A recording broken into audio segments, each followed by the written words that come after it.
Did you watch any of the UFC, Manny? No, I didn't watch any of it. No. Jerry, what did you think? Wonderboy. I've seen a lot of highlights, but haven't seen a full fight of the guy, and I was pretty impressed. I was pretty impressed. People talked about how hard he was to fight. I get it because he would constantly move. He'd stick, he'd hit, stick, and move, and he'd go in, bang, bang, and he'd get out, and he'd move to the side. He'd go in, bang, bang, and he'd hit, and then a leg would just come out of nowhere, pop up. And the cool thing about him is the reason why his kicks are so effective is because he came from a martial arts, a karate background. You know, and when you come from a traditional background, you learn how to use your body, you learn how to use your hips, you learn how to throw those kicks up at different angles.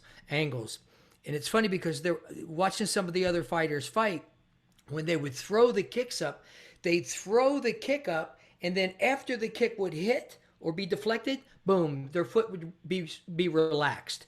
So it was really strange. It was like, what? But when you would see a Wonderboy fight and throw a kick, he'd throw a kick up, bang, you'd see that foot controlled. You'd see it still controlled. Oh, it was a joy to watch him fight because he reminded me a lot of me fighting. I was Definitely. like, damn, no, he was really impressive. He was really impressive. I think he's 38 years old. Hmm. Yeah, I met him. I met him last year at the Battle of Atlanta. Joe Corley's the Battle of Atlanta. It was a huge karate tournament that's held every year. And nice guy. Just met him briefly. And yeah, it's they're like, you know who that is? You know who that guy is? And I'm like, no, no, no. Who's the guy? They're like, he's the Wonder Boy, Stephen Wonderboy Thompson. I'm like, oh, okay. I'm like, and then after I left the Battle of Atlanta, I went back home. I Googled the guy, and I'm like, oh, that's who it was. Yeah. So he was extremely impressive, elusive. He's hard to hit. I mean, he had all the tools, all the weapons. It was funny though. You guys saw the fight, Levente and Hugo. Yeah, I watched it. Yeah, yeah, yeah. It looked like those guys. It looked like him. It was Neil, right? Jeff Neal. Yeah, yeah. It looked like they were buddies. I was like, Hmm. oh, it's so cute. They looked like they were friends. They were pals. There was one time where they were in there and they were against the octagon, and Neil dropped his mouthpiece, and they were fighting. Boom, and Wonderboy let him pick up his mouthpiece, put it back in, and then they went at it again. And then there was another time where it was funny. I was like, "What?" I told my wife, I said, "Honey, come. You know what I just saw?" Wonderboy threw a spinning kick, fell down, Yeah. and usually, whoa, the guy's like, right on him. And was it Wonderboy who fell? Or yeah, it was. I think it was I Wonderboy. think he was, did. He yeah, threw a yeah. kick and he fell. Yeah, Yeah, I saw that. he threw a spinning kick, spinning hook kick, and he fell. And Neil was like, "Okay, get up." I was Yeah. like, "Oh." They were. It seemed like they were. It was kind of cool, but it was interesting. That's something he does in all his fights almost. Like he's the nicest guy. I think he breaks records Nicest for the guy. most hugs and high fives, and and he works with kids I just love like the guy. just I'm like like, yeah, just like yeah. you do, and they really market it as he's the nicest guy in the game, right? But I wonder if that niceness sometimes in his title fights play to a disadvantage because of the killer instinct is perhaps lacking. I don't know, right? What do you think? Yeah, yeah. You know what? When you're in that ring, man, I mean, it's okay to have good sportsmanship and be nice and respectful. Always be respectful. But when you're in there, you know, it's balls out, all out. It's like, you know what? Fuck this. I came here to win it. Not be nice and chummy. Even though after some of the fights I've had, I went out and partied with the guys that I fought. We're like became best friends after that. I even moved in. One of the guys I fought knocked out in the second round. We moved in, became roommates. But That's after. That's after it's all that's done. after, yeah. But in the ring, Yeah, er, do or die, man. yeah, I mean, it's okay to be respectful, but when you're in there, you know what, Levente, to your point, I mean, if he's going to be fighting for the title and he's going for the big wigs, he needs to tone down that niceness a little bit when you're in the ring, but still be respectful. Always be respectful. show the same respect that they give you. But I don't know. What weight class is he? 170. Welterweight. 170. Okay, so 170. 170, yeah. And he's 30, he's 36, 38. 37. Yeah. 37. So I'm like, man, he had 2 title fights back to back against a really game opponent, Tyron Woodley, and the first one was a draw. And kind of how the fight went down was Wonderboy pretty much exactly like that, like the points just kind of winning. But in I think the 4th or 5th round, Tyrone got him with I think a right hand and dropped him and nearly finished him.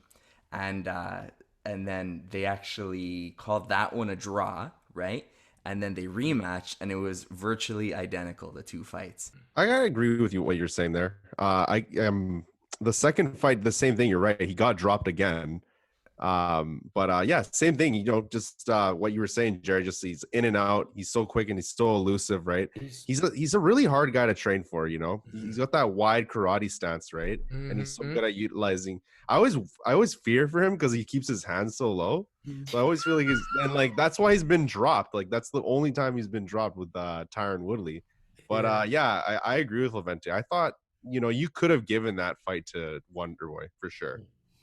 But like again, like sometimes it's like power punches, right? Okay, he landed the more severe blow. Maybe people saw that. Okay, well that was a big round for Tyron, right? So I don't know. It's hard to say. Like there should be more draws in MMA. Personally, I think so too. Yeah. So Jerry, speaking of hands being low, is that necessary with that style? Does that come with it? You know what?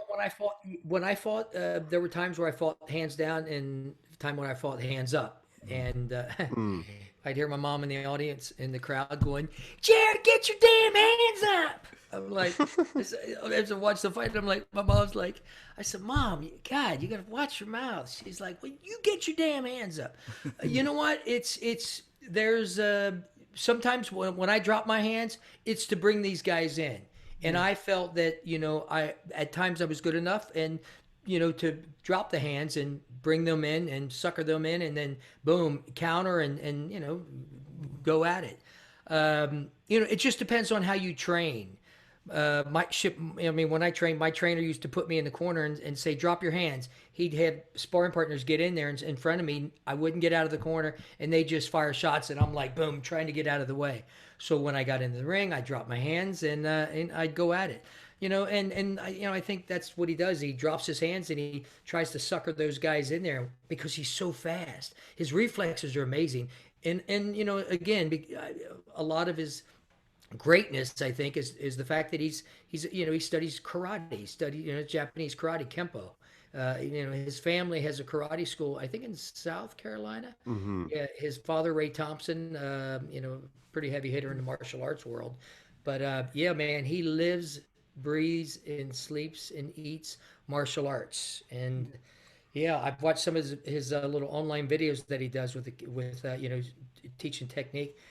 Yeah, shit. The guy, you say he's 37? Is that what you said? 37? I believe so, right? I can see him. Okay, I'm going to make a prediction. I can see him soon. If he wins the world title in the UFC, if he gets that a little bit more, against his opponent, not so much nice guy in the ring, out of the ring, and again, but he looks like a freaking actor, man. It looks like I could see him in the movies. Like he's gonna be another guy like Bisping and shit, and Keith Jardine and then Chuck Liddell sometimes in the movies. But I can see him in the films. The guy looks like he's like 20. Mm-hmm. Yeah, I'm like, yeah, Bisping and them were talking about. They were talking about if his corner or I think it was. They said asked his corner people. They said, "Do you guys put makeup on him?" Because he looks like a kid. He's like, which is great, man. He doesn't look like a fighter, which is good. He's got movie star looks. So yeah, I mean, he capitalized on it. That's why he's he's doing all these videos with his school and stuff, which is fantastic. I'm a Wonderboy fan now. Yeah. If awesome, you think man. he's too nice, then something's going on because you're one of the nicest people I know. So if you're even saying, because I notice it, but what do I know, right? If you're noticing it, then it's like if you're nice until somebody pushes your buttons on the street, and you're nice out of the ring, but in the ring, man, I say no more Mr. Nice Guy. I'm sorry, that's my motto. That's no. I mean, would you say, Manny, once you're in the ring? I mean, Oh, yeah. respectful, but Yeah, exactly. You got to take care of business. If you hurt a guy, you don't get 10 seconds to finish him. You got that. You got to get him on him in that split second, man. yeah. And it changes though too. I don't know about you, Jerry, but you change. It's the different. You're in a different mode set once you're inside a ring than when you're outside the ring.